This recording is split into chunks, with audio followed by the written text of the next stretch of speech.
Tira do lado para que seja ajudadora. Não tira do pé nem da cabeça, do lado. Então, irmão, não é para você ficar atrás. Atrás de um grande homem sempre tem uma grande mulher. Qual é ela? É ao lado dele.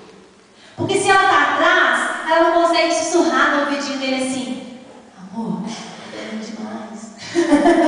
Amor, eu te amo. Amor, troca essa camisa que não complicou. Se ela estiver muito atrás, ela não consegue sussurrar essas coisas para ele. Ao lado, debaixo de uma missão. O Tony sempre fala isso.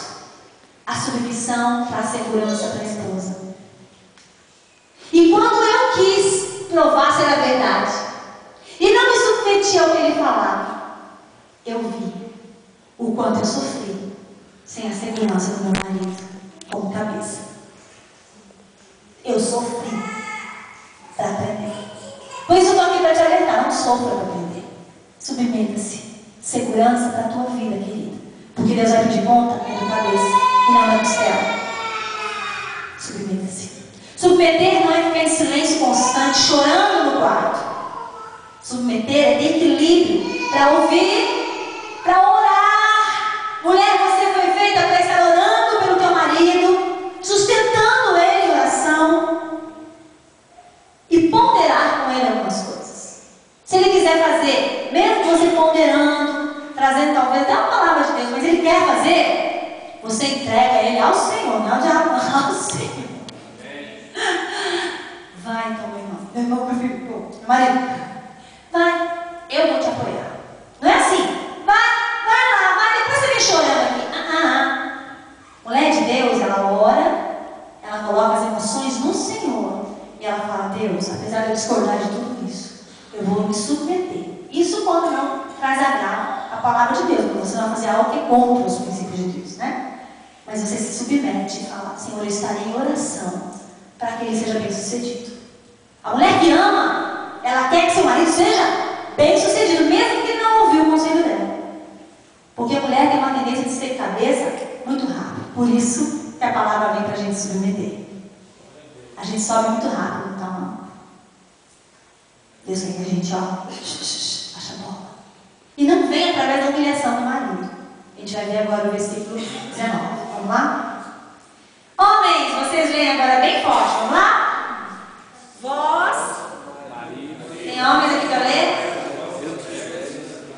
Entendendo? Vamos ler tudo de novo. Vamos ler bem alto, bem forte. Quem não tem Bíblia aí, tem um homem do lado que presta a Bíblia. Todo mundo tem que ler esse versículo, que é homem aqui.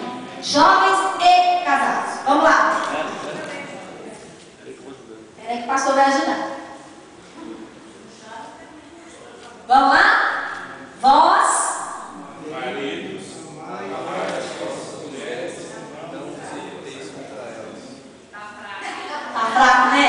Fraco. Quando eles querem falar o time que eles torcem, é um negócio doido, né? Que time você tá? São Paulo! Misericórdia. Vamos lá. Vamos lá, pastor? Agora o pastor disse que vai treinar primeiro aqui para poder ler com você. Vamos lá, homem. De novo. Maridos, amai vossas esposas e não as trateis com amargura. Uns falam, e não as irriteis. Outras versões falam, e não as trateis com amargura. Eu vou ficar com aquela, e não as irriteis. Maridos, estão me ouvindo? Estão me seguindo? Você sabe como irritar sua esposa, não sabe? Claro que sim. Claro que sabe! Você fez cursinho pré-casamento disso. E quando era namorada, você já irritava. Só que ela achava tudo lindo. Achava engraçado. Oh, amor, você tá com bigode. Agora, coitada, esqueceu de fazer o buço. Foi na esteticista e já virava o bigodão. Você acha engraçadinho? Marido, amai as vossas mulheres, não, a vossa mulher. E não as irriteis. Tem outro texto que diz que o marido deve amar a esposa como Cristo amou a igreja e por ela se entregou. Agora que Mulherada, fica feliz aí. Jesus fez o que pela igreja?